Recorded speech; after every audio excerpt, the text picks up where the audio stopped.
Hey, what's up, podcast? It's Jeff, and you are listening to a special bonus episode of Teach Better Talk. This is audio pulled from one of our daily drop-ins. That's right, daily drop-ins are back every day, Monday, Tuesday, Wednesday, Thursday, and Friday at 8:30 a.m. Eastern Time over on Facebook, Twitter, Twitch, and YouTube. This is happening from November 23rd all the way to December 18th, so join us on any of the social media platforms. We are at Teach Better Team for our daily drop-ins. We're here to support you, answering questions, talking about fun stuff, bringing on special guests, anything you need, we're here for you. Join us for the daily drop-ins.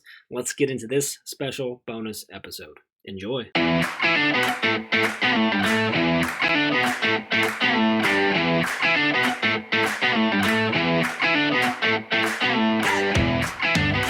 Morning, everyone. Happy Friday. It's Black Friday, actually, so we have a lot to celebrate the day after Thanksgiving. We are here in the morning for the Teach Better Team Daily Drop-In, and I have two incredible guests for me. Before we get into all of that, please throw your messages in the comments, share where you're watching from, and let's get started with the fun of our Daily Drop-Ins. Morning, everyone. It's so good to see all of you. I am live with the Dr. Dave Schmittou and Brandon Beck. I don't know what to do with both of you on the screen. This is so exciting. Thank you for both coming live for our daily drop-in. This is awesome. Ray, I know we were joking early on, but there's a hint of truth in this. When I said Brandon's here, that's amazing. I can just sit back and let Brandon just fill us with wisdom today. I'm excited. This was the reason I signed up for Friday, because Brandon Beck was here. So this is good stuff. Makes sense. I appreciate that. Brandon, how's your day going? Like your morning so far? Well, listen, my morning's good. Had a little turkey hangover, but other than that, I'm good. The kids are wrapped up watching Christmas shows on TV, and we're getting ready to put some decorations around the house. And yeah, it was a good day yesterday. Yesterday was a good day to unplug. Small but intimate. I want to get into all those good traditions. I feel like everybody has a tradition around this time, like the day after Thanksgiving. So we should get into all of that. I'm loving seeing all the comments of good morning in the chat. So thank you to those of you who are participating today. It's always so fun. These daily drop-ins are designed for you. We are truly coming live just to create a safe space to talk, ask questions, and share some positive energy. Before we get too far into the traditions, the questions, and everything, all the shenanigans that are going to happen. Dave, I think it'd be great if you could kick us off. Could you just share what's your role in education? What do you do with the team? All the good things, in case for whatever reason people haven't chosen to really connect with you yet, which is silly because I think you're live with the team 4 times a week. Well, yeah. So first of all, if you're not connected with me, let me give you my phone number before you hear anything else, because I want to connect with you. Yes. My phone number, 734-377-3457. Just call me or text me, because I need friends. So that's number one. My role in the world, primarily, I am a father of 4 kids. That occupies probably about 95% of my time. Family man, do a lot with my family and all of that. But I also do a lot with my extended family, my Teach Better family. My official title, Ray, correct me if I'm wrong in this, but Director of Leadership and Development, something along those lines. That sounded really good. I don't know if you made that's not it. Make it official, Mr. Gargis. So Director of Leadership and Development. I have also been a teacher, a middle school principal, middle school assistant principal, elementary principal, assistant superintendent, college professor, kind of just cover the gamut, trying to dabble in all the things to try to figure out what I'm good at. And one of these days I'll find it. So that's me in a nutshell. It's so good, Dave. You've done so much, and I know that you're so humble, but I love working with you on projects because your expertise is in such a, I'm just such a, I'm a Dave Schmittou fan. You know that I need my Schmittou shirt. So this is awesome for me that Jeff isn't live with you and I get to be live with you. Just keep in mind, expertise and experience are not necessarily the same thing. That's true. Just throwing that out there. But you're funny when you're doing it, and I feel like that's there we go. There you go. Yeah, if you can make fun of your flaws, then let's do it. Yeah. Now, Brandon, I want you to share a little about yourself as well. I feel like you, as in addition to Dave and so many people in the Teach Better family, you're all over the place, always supporting educators, doing incredible things. I'd love for you to share a little bit about what you do. Yeah, absolutely. So I am an author at Codebreaker currently with a book called Unlocking Unlimited Potential. You can see it behind me. It's actually coming out next month, so I'm super excited about that. I'm a 5th grade I call myself a monolingual, bilingual educator. I teach in a dual language classroom Monday to Friday. And after school, I am a soccer coach on a field. I also run a small business and also am just a coach of coaches. So I give people coaching education around the United States, around the Northeast in the United States. I'm in New York. So, I just also getting into this whole idea with the book comes speaking, comes professional development that I'm super excited about. Have a doctorate in education, national board certification. So on paper, I look pretty good, but I've just kind of tried to take everything that I learned and put it all into one book and kind of surrounds my mission of being an educator or someone who just really tries to unlock unlimited potential in everybody I serve. And I think that's kind of our goal for all educators, is that we're really looking to, unlock the unlimited potential. And the book kind of walks you through it. And Dave actually has a little piece of writing inside it. So I'm glad to have him collaborating in it. And he's part of a chapter that we wrote about COVID and reflecting about how we using challenges as opportunities for growth. Brandon, I love the support that you're able to provide educators, the conversations you start. But what I really want to ask you about is soccer. How do you feel about that? Feeling really good. You know what? This is actually a day off from the field for me. I do have teams heading out to tournaments, which is crazy that they're actually going to tournaments in the Northeast, and it's been a wild week. But they're going out to tournaments and, hopefully moving forward and, finding some sense of normalcy in all this craziness. As we move inside into the winter, things start to get really more challenging. But in the world of soccer, Chelsea is number one, and we'll see on Sunday who's number one, Ray, won't we, when they beat Tottenham. Did you misspeak about the Chelsea comment? I'm sorry. You said the wrong team name. That must have been in your head because that's who they're playing, but you meant Tottenham, right? That's what we're voting for. We'll see on Sunday. I gotta be honest with you. Right now, I feel like that monolingual, bilingual teacher. I'm like, what are we talking about here? I grew up believing that soccer was the game for people that couldn't catch. So this is a foreign concept for me right now. Dave, I just want you to know that if I'm going to be Team Schmittou, you need to root for Tottenham. That's really all that matters. Tottenham. Yeah. Oh, I have no idea what that word means, but yes, go Tottenham. Yes, I love this. See, Brandon, that's why I brought Dave on. Like, yes, Dave is so fun to chat with, but I knew he'd side with me on soccer. Here we go. Oh no, we have somebody watching here that's going with Leicester City. No. Oh, Leicester. Leicester's a great team. That's a storied team. Jamie Vardy, big fan. But I would vote for them over Chelsea. I think I just have to go against Chelsea simply because you're such a big fan, Brandon. That's really what it is. Yeah, well, I don't want Dave to get too uncomfortable here. We should bring this back to. I know. I am so far in a corner right now. It's ridiculous. So, guys, our daily drop-ins were created, back in March when a lot of the world was shutting down, just to be a space for educators to ask questions, talk shop, kind of share positivity. I would love to hear your thoughts on really what you're seeing educators ask questions about. You're both very active with supporting educators. Are there commonalities you're seeing that teachers are still really working through, especially during this time of year where, a lot of educators in the US are on a Thanksgiving break, whereas, we still have a month of December left of school, and I think teachers are out there just trying to do their best work.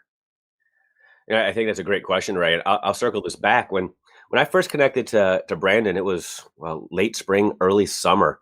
I mean, he and I just talked on the phone for a couple of hours, really, a couple times throughout the summer, and we were connecting on kind of the same question. And it feels like so many people out there have questioned whether or not this is something they still want to continue to do, whether or not this is, if they still have, I'm just going to sound so bad, Brandon, I'm going to completely plug you here. If they've really tapped into their potential as educators to continue to reach kids like they thought they signed up for, whenever that was, whether it was a year ago, 5 years ago, 10 years ago, 30 years ago.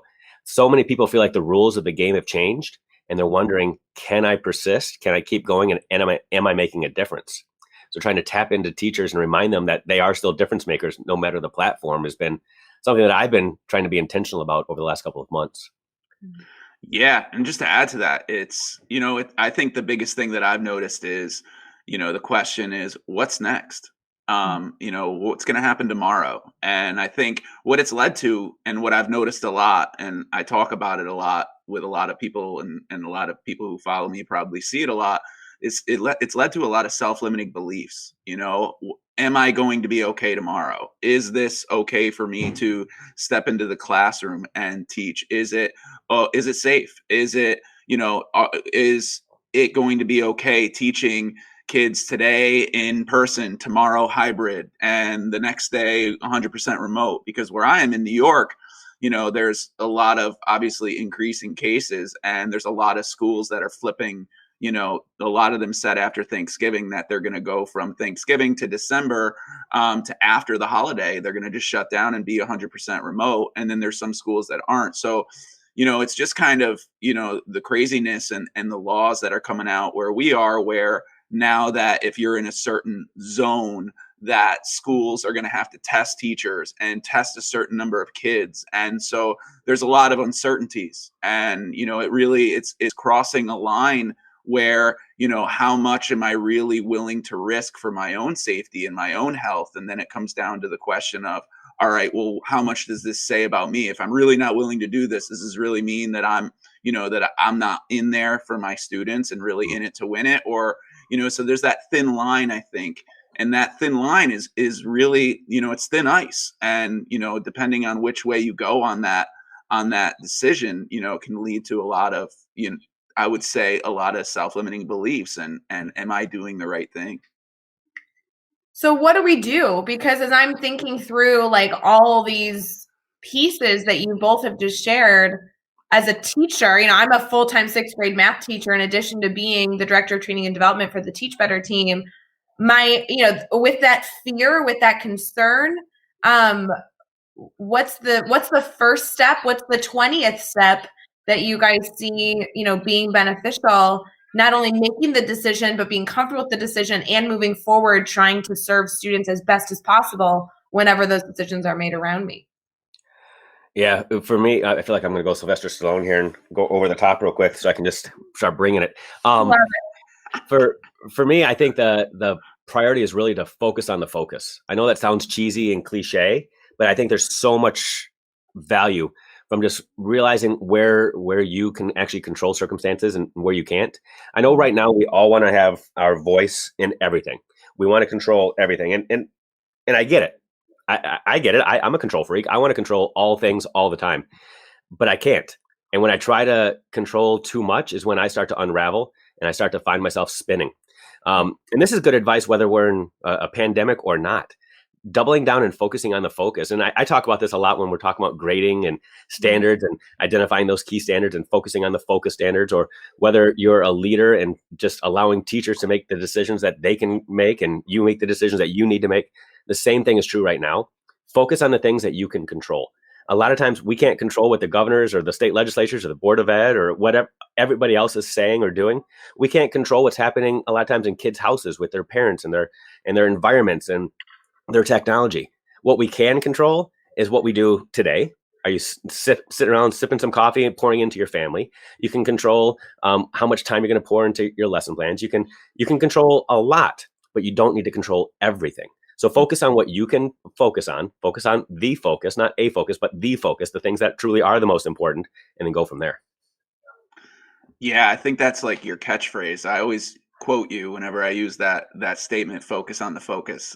Yeah, absolutely. I totally agree. And I think also the other thing too is there's so many things out there that you can do that can take you into a positive place. And I think the first place that you go is to your, hashtag PLN, right? And, just being on social media, on Twitter, on Instagram, on Facebook, and connecting with all these other people is really what helps to kind of share the word and share the value of what's going on. I mean, if you're having a problem in New York, and, I think it was Dan who had a comment earlier that said, these are some of the changes that lead to a global discussion. And yeah, I totally agree, because I could be having a problem in New York, and then when I start talking to people from, Illinois and Nebraska and California and Ontario and all over North America, Michigan, Yeah, there he is, Michigan. Once I start doing that, I start to feel like I'm not alone. And at the beginning of all of this, way back in March, when this pandemic started, I have to admit that I didn't know a lot of this stuff existed. I mean, I'm sorry to say, I didn't know about Teach Better Team. I didn't know about Twitter chats. I started to see like #A1 and Q1, and I started to see all these hashtags. And I was like, what is that? And I started to follow them, and I started to see, like, I actually Googled what's a Twitter chat, and I had no idea. And then all of a sudden, like, I found myself participating in like 4 or 5 of these Twitter chats a week, and just being able to connect with a lot of the people that are even watching this video right now has just been empowering. And I think we're always in control of our feed. We're always in control of where we stop our finger when we're scrolling, and what articles we click on. And especially during the beginning, with the number of increasing cases when COVID was starting and all of these crazy news, what's going to happen next? This is what's going to happen. Schools are doing this. Schools are not doing this. And just paying attention to what we're focusing on, we're able to really hone in on the focus, and be able to focus in on ourselves, honestly, which is we need to make sure that we are empowered before we start to do any empowering elsewhere. It's funny. I think a lot of people are kind of like Tony, similar to you, Brandon, where people kind of stumble upon social media and the value it brings from a professional standpoint. And then you're kind of like Googling it and trying to play catch up the whole time. I know me personally, I've shared this in both my books, that I got on Twitter because a master's class that I was taking required it. And I was 1 credit away from graduating with my master's. And I was like, I got to get done with this. And so I did it just for the sake of the grade. And, being able to form relationships now, I don't know what, I mean, I would be a completely different educator if I hadn't created the Twitter account. And Dave, I know you do so much to grow your PLN. I want to go to you in a minute, but Brandon, you specifically, and you alluded to it here, I know a lot, you weren't on social media up until really recently. So for somebody who maybe hasn't taken the plunge, who isn't somebody who's come across this accidental circumstance yet, where they created a Twitter or an Instagram account or whatever social media platform you choose and chose to connect with educators, do you have a suggestions on how to get started? Because what I find is that building a PLN is a great idea, but people don't know where to begin, so it sounds really challenging and overwhelming. Yeah, I think the first thing, most importantly, is you can direct message me, and I'll happy to connect you with all my people. But the other thing I think is most important is, when you reach out, when you get into some of these Twitter chats, that's where I started. I started in some of these Twitter chats, and then I started to realize that some of the same people were in the other Twitter chats. And then I just started to connect with people. And what I honestly did is I just messaged them. I just direct messaged them. I reached out to them. Hey, I'm writing a book. Here's I have some ideas I'd love to talk to you about. Or even if you're not writing a book, just, hey, I really liked what you were talking about. And I'd love it if you could share some resource. And we've shared resources with other people. I'm having the same issue that you had that you were talking about on that issue. And I reached out, and I would say 99% of the time, every single person reached back and was more than helpful. I mean, I reached out to Dave, and Dave was like, hey, here's my phone number. And next thing I know, we're on a phone call for a couple hours. And I did the same thing with you, Rae. And I just kept reaching out to people, not only because I had a book, but also because I just had questions and I just wanted to learn people's story. And I think if you're interested, and you're like genuinely interested in people's story, and just kind of their stories really, their stories just kind of made me more comfortable, and it was just interesting to hear. And then after a while, you start to learn about people's families, and you start to learn about, different things, different passion projects that they have going on, and just you start to see so many connections. And it's been a while because we've been locked inside, and since March. And when we can go across the border, like I'm going to Canada, and I got a lot of friends to visit. Yeah, it's true. Dave, what's your experience with not only growing your PLN, but suggestions? Because to be completely honest, there is so much reflection I've done on our friendship Really, because we did connect professionally for months and months and months and months. And I don't know if you remember this, but I called you a few months ago and was like, Dave, I consider you like one of my closest friends, but I know nothing about you personally. I need you to give me the rundown, kids' names, like all these things, because I'm like, basically played 20 questions on a road trip. Yeah. You did play 20 questions on a road trip, and I loved it because I'm like, dude, I work with you, you know, versus the Twitterverse and with the Teach Better team. I'm like, we got to keep building this relationship. So what's your experience with growing up PLN and suggestions you have for somebody who hasn't yet gotten started?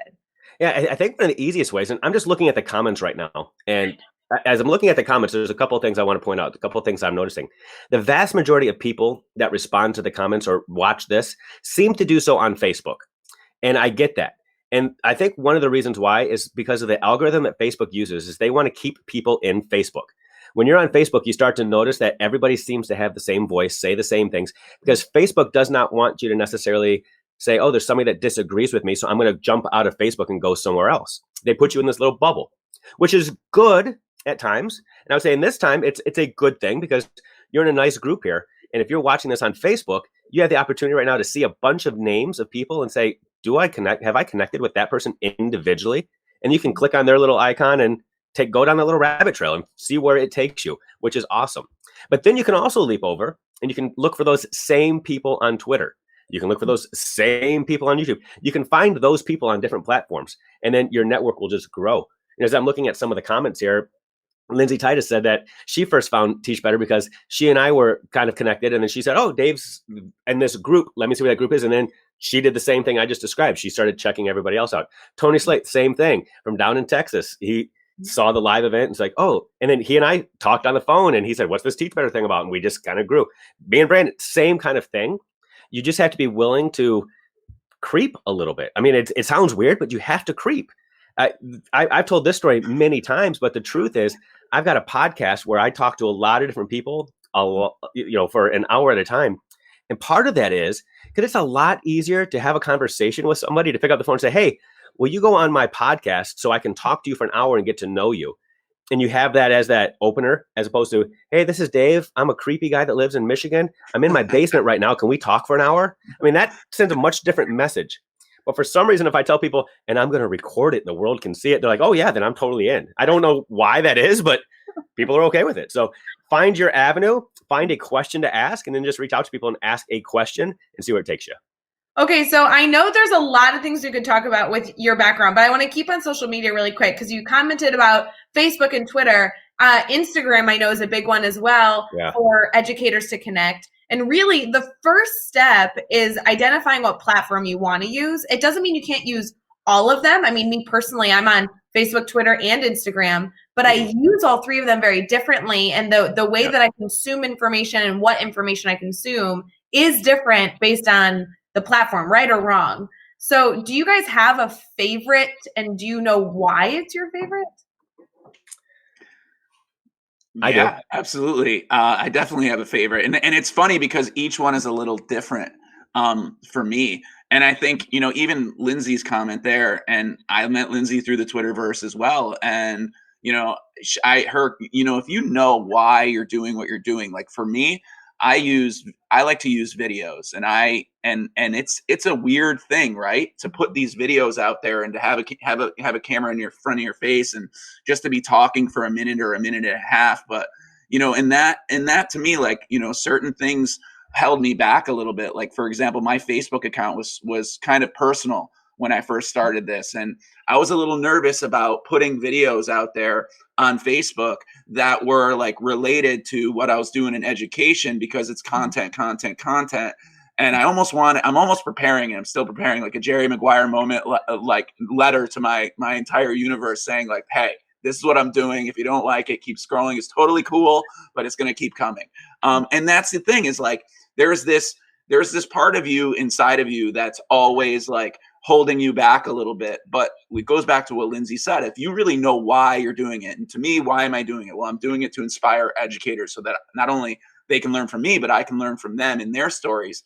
And I think it's really important because, be able to do that. So to be able to do that on Facebook, I don't do it so much on Facebook. I do it more on Twitter and Instagram. So like Facebook is a little bit more personal, and it's kind of I'm finding such a large connection with more educators on Facebook, whereas Twitter's like, I think Dave explained it to me once. He said it's more like the OGs in Twitter is where, like, you know, kind of like all the professors are, all the, you know, the hardcore educators who participate in Twitter chats.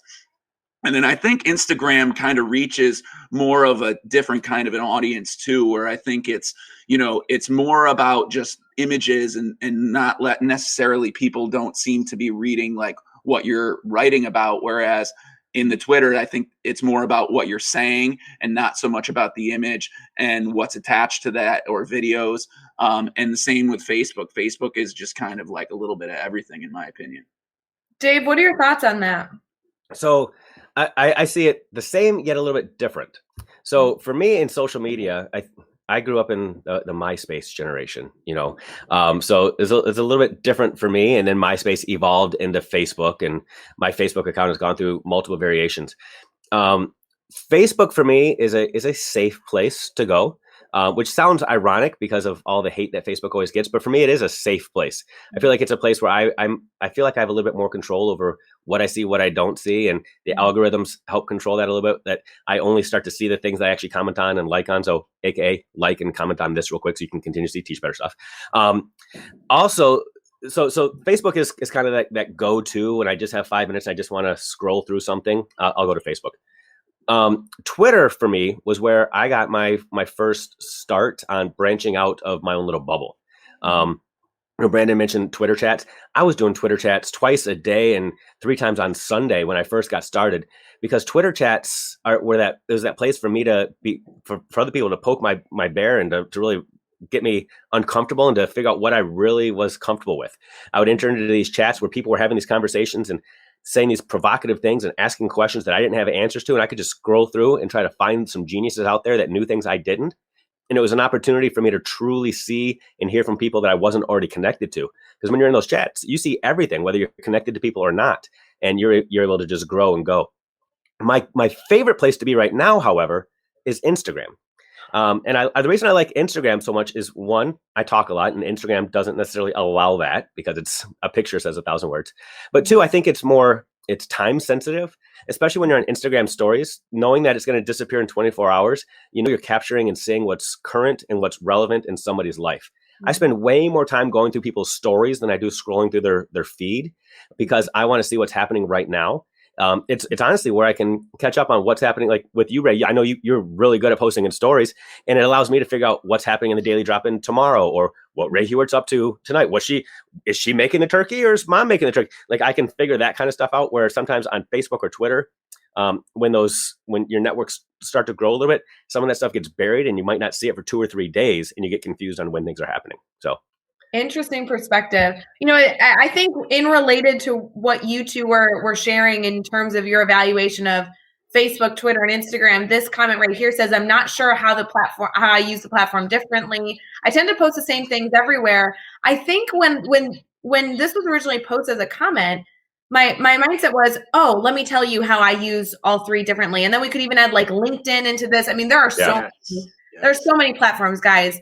I think the major difference for me is that social media is a two-way street. Mm-hmm. So you're not only sharing, like this comment of I tend to post the same information on all 3. It's not just about you posting content, but how you want to consume the content. And Dave, you kind of led into this a bit when you're talking about Instagram stories, because that's talking about not you necessarily posting, but how you're consuming the information. And I really find the different mediums to support not only the types of information I choose to consume, but also the medium in which I like to consume that information. I've talked about this before, that I like Instagram because I'm not a strong reader. I do read. I mean, obviously, you know, I'm an educator, but I had an IEP growing up, and, you know, I'm SLD in reading and writing when I was a kid, and that always was hard. Yes. So like for me, going onto Twitter, it's a more challenging medium because I'm choosing to read people's thoughts, versus on Instagram stories, people are just talking at me. And that's an easier way to consume information. So there's a lot of moving pieces. This isn't a one-dimensional topic, but finding the medium that you like not only has to do with sharing, but consuming. It really is that two-way street. It's really that differentiated instruction for grownups is what it is. And it's interesting, a lot of times when we're talking about special education and differentiated instruction, we'll hear people say, well, that's a strategy that's good for all students. And there's truth to that. But sometimes when we focus on the specialties, we're able to then realize the power it has. And a way that you can, as a consumer, can try to figure out where the real strength is start to look for those copycat moments within social media. Think about Instagram Reels, for example. Instagram Reels, they're stealing that from TikTok, and TikTok evolved from Snapchat. Like all these platforms are starting to find those secret little niches that work. And they're saying, ooh, that worked for them. Let me copy that. So it's up to us, if we want to continue to grow, to not just figure out where our safe space is, but to figure out how to expand. Like when Twitter first went from 140 characters to 280 characters, I was ticked. I thought, are you kidding me? Now I have to read twice as much. But it's 280 characters, people. And now I'm thinking, why can't they go to 360? Why can't they go to 500? They're trying to figure out what works. And we, as educators, needed to stay current and evolve. So, yeah. No, go ahead, Brandon. No, and I was just saying, I actually recently came across LinkedIn. I always had an account, but I just kind of like updated myself on it and got everything up to date. And what I've also found with LinkedIn is how, I probably didn't log in for like a year, and all of a sudden now that's looks more like a Facebook feed, and it looks more like a Twitter feed where, and the thing is you also, there's a couple different ways, in my opinion, like you can get Hootsuite or some other, there's other free platforms. Hootsuite's not really a free platform that you can use, but you can get platforms to use that you can basically, with one click of a button, you can post across all different medias, which is great. But to me, I try to be a little bit more authentic, but it also is a little more time consuming. So I'm not sure how much longer it's going to take, how I'm going to do it this way. But I try to have like my posts in Instagram be a little different than my posts in Twitter and my posts in Facebook and LinkedIn. And the thing is just, there's so many different ways. And at the end of the day, it goes back to like your purpose. What is your purpose? My purpose is to connect in as many ways as possible and share as much as I can so that I can learn from others as much as they're learning from me. And that's always been what this has all been about. And I think, finding the avenue that is the least time consuming, and that is the because it can be stressful when you're sitting there and being like, well, I got to post this or do this, or I want to make sure people see this. And I'm kind of trying to do more of posting things that I'm actually doing in the classroom, videos of myself teaching with my students, so that people can kind of see me in a different light than just me sitting here like this talking in front of a camera. Yeah. Rae, can I go back to something you said a few minutes ago? I think it was a powerful point. And I want people to zero in on this, that it is more than just us putting out content too. It's also, where do you want to be that consumer? You have to think about that. Where are the people that you want to follow and that you want to learn from? For me, when I first started out, I was a Rick Wormley Group E. Like that if that man was walking, I was laying down in front of him saying, "Don't get your feet wet, sir." Like I would go wherever he was. And back then he was living on Twitter. So I said, I don't know what this Twitter thing is, but Rick's there. I'm going. And then it became Dave Burgess. I was like, whatever Dave Burgess says is gold. I'm going to follow the pirate anywhere he goes. And he was leading Twitter chat. So I ran that direction. And honestly, Rae Hughart, she's on Instagram stories. Whew, Instagram's where I'm going to be right now, because that's what I want to see. You have to figure out where the people are that are telling the stories that you need to learn from. It's if you got a favorite actor and he's on TV, you watch TV. If he's pumping out movies, you watch the movies. If he starts spitting out a podcast, you'll listen to the podcast. You go where the people are that you want to learn from and grow from. Yeah, no, that's extremely true. And sometimes I'm embarrassed by how differently I use the platforms. But I think, as we were talking about earlier, when I say use the platforms differently, I actually don't mean my posting. I mean my consuming. Yeah. I use social media so much more to consume than anything else. I post a ton on LinkedIn, and then I post occasionally Instagram, Facebook, Twitter. And when I post occasionally on those platforms, it's usually the same post, unless I'm participating in a Twitter chat, which then is like organic because we're talking about a conversation. But I consume so differently on these platforms. If you looked at my Instagram feed, if I pulled it up, I don't really follow educators in their posts. Like I actually, in my Instagram feed is like architecture and art and things that have nothing to do with education. That's my space to consume information outside of my field. And yet the stories may not be that way. You know, like the stories are full of educators sharing ideas. And so I've used that platform differently. Twitter, kind of like as we were saying earlier, Twitter is my go-to for hard-hitting educational topics, people that are going to challenge me. If I don't want to be like really thinking, I don't log on to Twitter, because Twitter always has a piece of information I need to reflect on and, just, make a decision on how I'm going to explore that topic further. And Facebook, right or wrong for me, I feel like is the place where I connect with like family and friends that may or may not be in education. A lot of my feed isn't education. And for the things that are, it's usually something I've also seen on Twitter and Instagram. So there seems to be a lot of overlap there. Yeah, it's good. Yeah. Anywho, I just think this is such an interesting conversation, simply because Brandon, I knew when we connected, you were new to this whole game, and then you have, seemingly blown up in the work that you've been doing because you've chosen to be a connected educator. And I just love the opportunities that opens up, not only for you, but for people that connect with you, that then get to learn from your voice and your, stance on certain topics. So it's extremely beneficial. Well, it's been wild because, I think I had like 100 followers when this all, like back in March, and it rapidly increased. And it's not really so much to me about the followers, but it's about the people that I've been following, and being able to connect with these people. And like I said, like I just come across them in Twitter chats and I start to see the same people. And it's like, I feel like these people I really, really know inside and out, because I'm now connected to them on all the different medias. So you get to see all the different layers of all these different people with the different reasons they post and why they post, but now they've kind of brought you into their circle. And I think that's the biggest thing for me, is just kind of being vulnerable and being out there, and just realizing that, the purpose of these videos and the purpose of being out there is so that we can all connect in other ways. I mean, yeah, I have a book coming out, but the book is just one small part of the future ahead, and being connected to others and being able to be resourceful is really what it's all about. And, I've sat in on professional development meetings before, and they've been like, oh, well, this is what the professional development is about this, and everybody's heads are butting and they're all stuck. And all of a sudden I send a Twitter post out to like my PLN, and like within like 15 minutes, I have like 243 answers to, or ways they've handled this issue in 17 different places, and that to me is like so helpful. And that's where it's all, the value of it all is.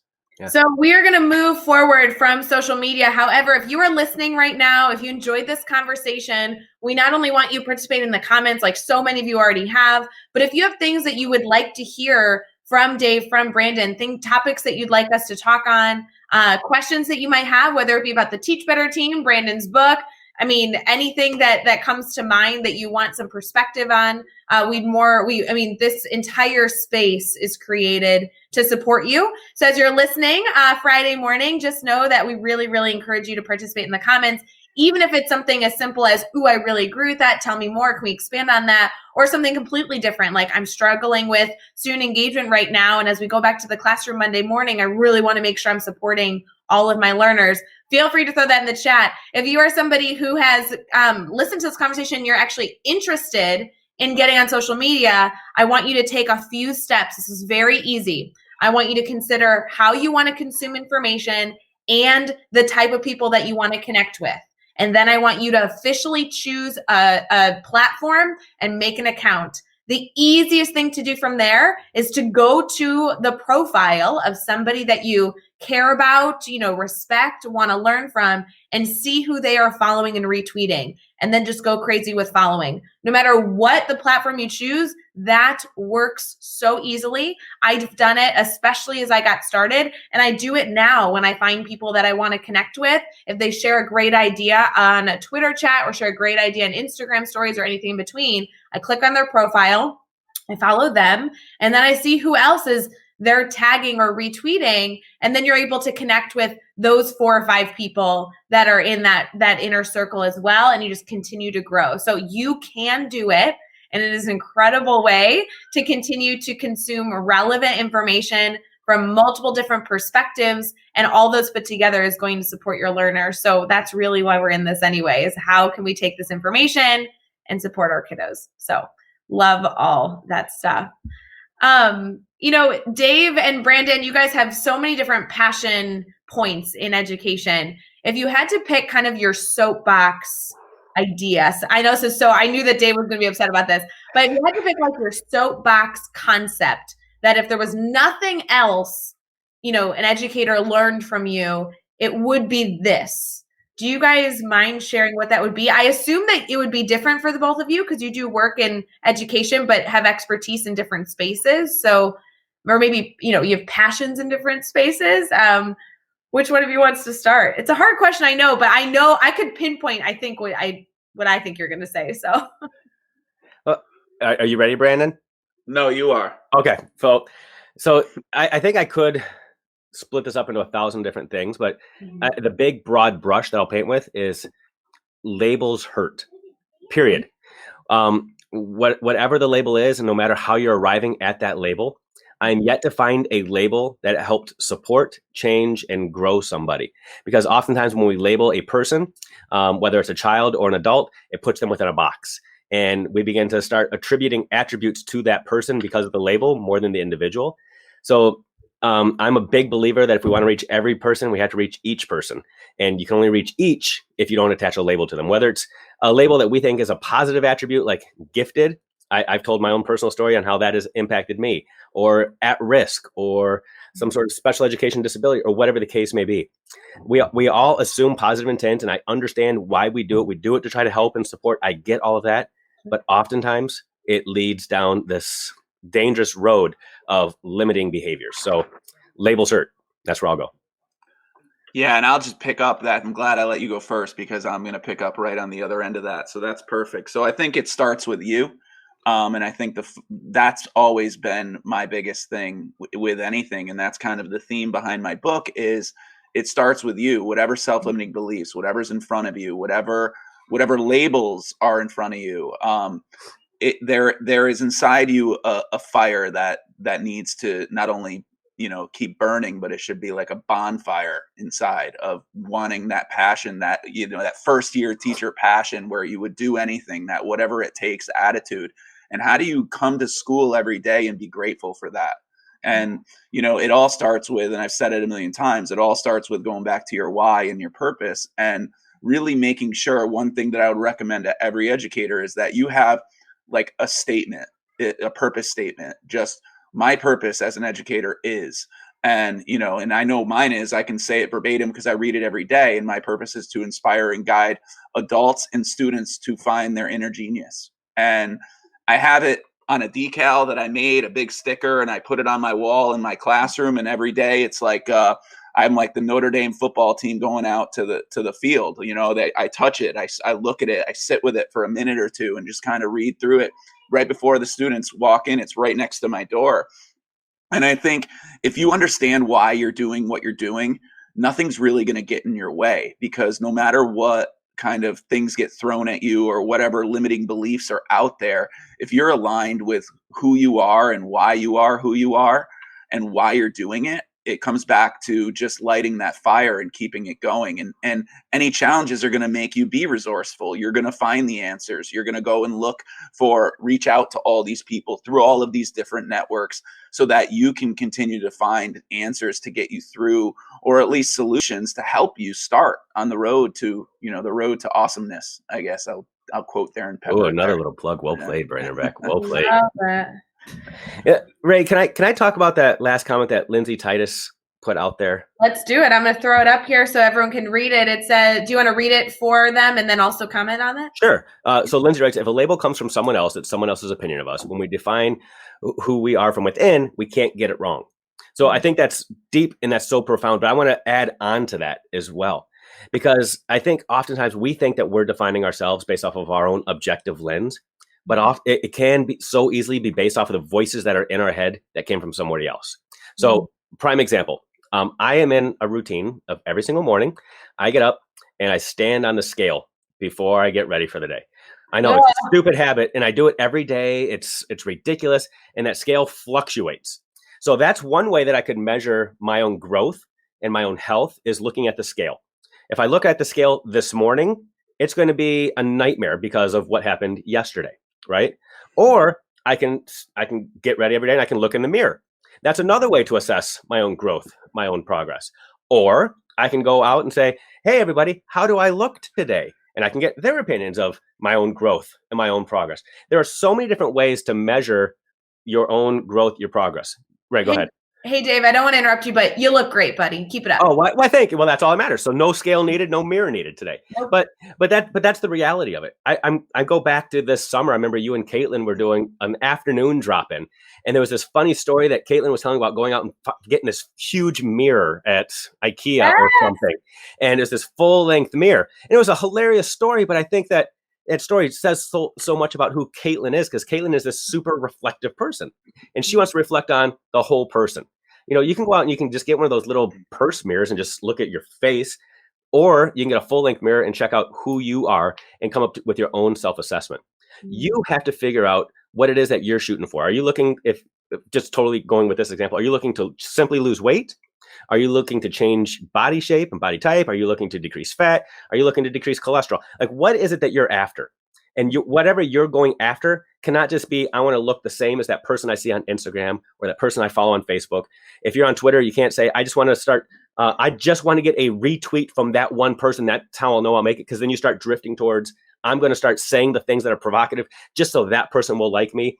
You have to identify what your thing is that you want to measure against so that you can reflect yourself, so that you can judge your own growth and you can continue to move forward. Is there a better mic drop? I don't know how to.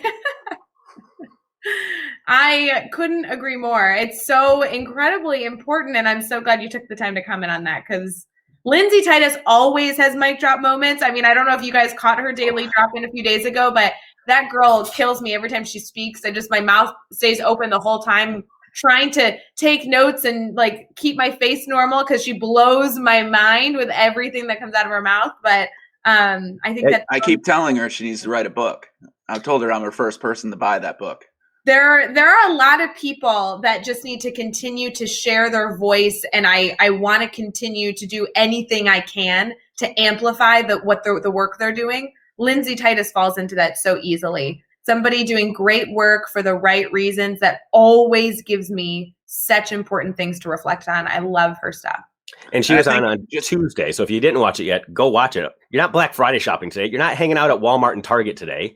So sit around, turn on Christmas movie for the kids, go back and watch Tuesday's drop-in and listen to Lindsay Titus. Yeah, and you can listen to it on our on the Teach Better Talk podcast, so you can like hear it. But Lindsay really is a beautiful speaker, and seeing her on camera is wonderful. Go grab it on YouTube. You'll find it there. It's super easy. Love it. I think you said something really important, Dave, that's I think really important to everything that's going on here. And you were talking about habits, right? And I think it's important that every educator, every human, not even educators, just everybody out there has to have some sort of habits. And I think, especially with just having Thanksgiving, right? We can talk about being grateful. And, I think it's important. And one thing that I happen to do that I've started like over the past month, and it's been super helpful, is it comes from Tony Robbins. I'm a huge fan of Tony Robbins. I'm a huge fan of Rachel Hollis, Brene Brown. I'm a big fan of all personal development authors. And I think their work is really important to our schools. I actually include a lot of their work as the research that I use in my book.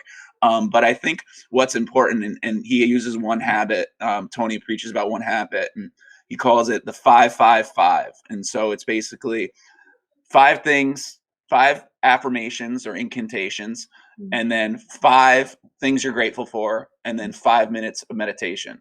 And trying to do those 3 things every single day has really not just changed who I am, but it's also just one of those habits about really rooting yourself as when you wake up in the morning, what's the first thing you do? Do you roll over and start checking messages on the phone, or do you roll over and right away start saying, hey, I am super excited about going into class today because I love my students and my students love me. I am, I am a person who is just not only a great teacher, but I am an architect of the mind. Making statements like that help you to kind of root yourself in kind of powering yourself through the day and getting through, preparing for anything that's going to come ahead. And then, being grateful to be in this situation, to be alive, to be where we are. Hey, school's tough right now and there's a lot of changes, but at least I have a job. At least I have, students that are able to come in and see me in some capacity. Because if we continue to focus on what we're not grateful for and all these other things, we know what the result is of that. There's burnout, there's lack of interest, there's just not being high performing. And then 5 minutes of meditation. I mean, we all fly through the day. It's so hard for me to find those 5 minutes of meditation, but being able to do it just completely changes everything. And I think that's a habit. And I think you mentioned some other habits, Dave, like, finding your measuring point or finding what it is that you kind of measure yourself up against every day to keep going. And there's thousands of them. I think one of the interesting parts, not to necessarily bring Lindsay Titus back into this conversation, but Lindsay touched on this. Dave, I think you were watching with us live that day. Lindsay talked on finding your routines, finding your habits. And as Brandon, as you're sharing, geez, so many ideas of things that people can put into their morning routine or evening routine, anything in between. I really, really learned and have thought about it numerous times since Lindsay said it in her daily drop-in on Tuesday, that it really needs to start back with what you were saying, Dave, with that why, with that intention, so that then you can identify what you're going to put into your habits, what you want to put into your routines. Because, when she was sharing on Tuesday about trying to identify the why, the energy you're looking to gain from that choice, from that routine that you're going to put in place, it's a much easier decision to make on what belongs there when you know the intentionality of why you're doing it. And I know that seems like such a simple concept, but I feel like that really struck a chord with me to be able to make the decisions you're talking about, whether it be because your favorite author recommended it, or because you heard on a podcast, or because your father does it and he's always been successful and you want to be just like dad. Like, a lot of these decisions are so much easier when the purpose and behind choosing to put something into your life. So I love all that. No, I think that's a powerful reminder. And first of all, to the first part of it, of course I was there on Tuesday because Rae, you were on screen. Lindsay Titus was on screen. Where else would I be watching that? So yes, and yes. But I think there's tremendous power to that. And it kind of goes full circle with our whole conversation today, that I think a lot of teachers can recognize this. Your administrator goes away to a conference and you are terrified of when they return. What new initiative are we going to have to put in place next week? Because they sat in a room, they heard some speaker in a suit with a microphone in hand share some idea. So now it's the next best thing that we have to try. But we have to be careful that we don't do the same thing. There are a lot of great things out there. There's some amazing ideas out there, but we just have to vet them through our why, our purpose, and what it is that we want to go into and grow into. And Brandon, I'm so glad that you brought up like the meditation thing. I'll be very real. I'll be very honest. I hate meditation. I hate it. Rae, this summer when you challenged me to do yoga, I was nervous, because of the flexibility factor and I can't balance. I'm not flexible. But the thing I was most terrified of is I'm gonna have to be silent for like a half hour and just be like quiet. And I can't do that. I hate it. Everybody tells me meditation is the thing I need, that I just need to get quiet and be still and be alone in my thoughts. But I hate it. That's not my thing. If Chad Ostrowski were on here and he was saying, go out and start training for an ultra marathon, because that's going to get you, I'm like, I'm on that train. I'm doing it because that's my thing. But for you guys, you might say, nope, I need to be still. I need to be quiet. That's where I'm going to go and I'm going to grow. We each have to find our thing that goes along with how we're going to go and we're going to grow. So keep listening to these amazing ideas, but be like that camel, eat the straw and spit out the sticks.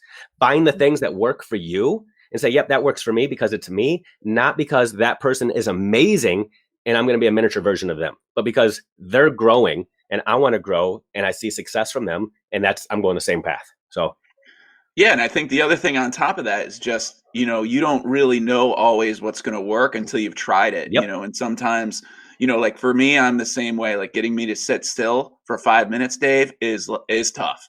And getting me to, my mind races, and I'm always like, as I start to sit and like, it's like minute 1, I start to think about this, minute 2, minute 3. Oh my God, I'm so far off and thinking about so many other things. And it's like, I like to do it a lot too, before I present or before I stand in front of a group of people. I remember before I did my defended my dissertation, I sat in a room for 3 minutes in just complete silence.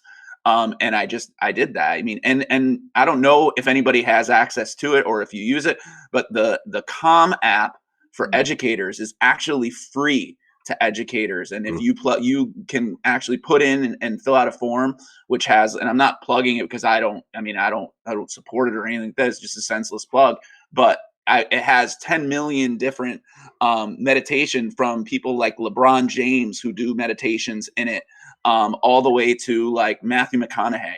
And there's all different kinds now of I'm things. in. Now I'm in. Right? Matthew McConaughey. And you can use it with your students. Dude. And it's great. All right. I'm there. It's fine. And using it with your students, right? Because think about it. How often in this world of devices and this world of all these different things, like how difficult is it for, I mean, I do meditation. I do a certain thing called Calm Classroom, which is like a 1 minute exercise with my kids. And it's like watching them do it for 1 minute. Like some of them are on it and some of them are really, like off in left field, because when we hear the word meditation, we think sitting in a circle and like, and that's not necessarily what it is. Like, I remember Einstein used to meditate, and when he would meditate, when I would meditate too, I would start to fall asleep, and he would meditate with a rock in his hand over a metal bucket. So when he started to fall asleep, he dropped the rock and kaboom, and all of a sudden he'd wake back up and focus on what he was supposed to. And I just find that as an interesting story. I have to tell you guys, I know there's so many apps and supports out there. The best way to meditate and relax is to have Alfred on one side and Harvey on the other. I have 2 dogs. They are what all of you need. If you need Alfred Harvey time, you let me know. They are the perfect relaxation mechanism. It's way better than an app. Just, I'm throwing that out there. So 2 fluffy black mutts really does the job. I just want you guys to know that in advance. But no, you're all correct. And I think Dan says it perfectly here. When faced with new ideas, always ask, will this make the boat go faster? I think that's so incredible to go through, and a process that we all have to take in that personalized approach. It's not about, I'm going to do this because Dave Schmittou does it, or I'm going to do this because Brandon does it, but putting your ideas through that filter and doing the best you can to make it work is so important. And if at first it doesn't work, keep trying or try something else. It's true. Guys, we've been live for 56 minutes on this daily drop-in this morning. I knew this was going to be good because I so respect both of you so much. I was so honored that you both agreed to goof off on a live video with me for an hour. I would be remiss if I did not mention that it's Black Friday. I know a lot of educators and just people in general are not only celebrating with family. If you live in America and you did, hopefully a wonderful and safe Thanksgiving yesterday, probably still in a food coma this morning, and then you might end up checking your email. And I will tell you that this morning, Brandon, the first thing I did was I opened up my phone to check my email, and I had like 200 ad emails of all these like sales going on things that I cannot be buying because I don't have the money that I would like to spend on Black Friday. But I do at least want our audience to know that if you want to be looking for any sort of Black Friday support, there are a few things going on with the Teach Better team. You do not need to go buy them, make smart choices, but we at least want to make sure that if you have something that you've been hoping for, that you're able to have access to it at low cost as possible. I tell people all the time, don't buy something with Teach Better. See if there's any way we can help you get it at a cheaper cost. I say that all the time. So this specifically, we have codes for I am better, no spaces, all one word, I am better, 50% off swag, 50% off courses at teachbetteracademy.com. And there's actually a collection in our swag site that not only has Teach Better things, but a wonderful, my favorite piece in the collection right now is with the Aspire swag that we have with Joshua Stamper. It's a beautiful shirt with a great quote about being just a teacher that I really, really love. And I'm so glad that's a part of the bundle. So you have to go check that out. Dave, I know that we've kind of spilled the beans, even though we weren't supposed to yet, but I've heard you say it, and Jeff spilled the beans, that the reason that the Academy is so exciting for me is because you have a new course coming out in that Academy literally next week. I do. Yeah, It's so fun just being a part of this process with the whole team. But yeah, was that Tuesday? Is that the first already? It is, Holy yeah. cow. It's dropping the first, and you're joining me live again to celebrate. We'll have another educator with us, Brian Zwemke, will be here to celebrate. And I was so excited. I actually called my friend Brian, who will be on here, and said, hey, I know we booked you for a daily drop-in this day, but you should know this is a big deal because Dave's course is dropping in the academy, and I'm so stoked to talk through it. Brian's amazing. I can't wait to join him. That's cool. Yeah. Yeah. So Tuesday. Well, I'm excited. I know, it's really great. So we will keep the code and everything active for a while. If you don't get to it today, please take time with your family, make good choices to put positivity and just wonderful things in your life.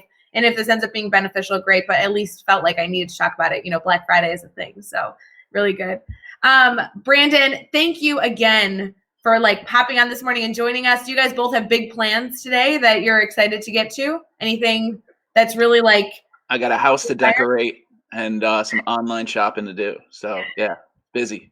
Very fun. Will you please post a picture, Brandon, of whatever like decorations you put up? You should know that I don't put up Christmas decorations. My favorite thing is to see others' decorations. I really need you to be selfless and share the beauty of all the decorations you put up today.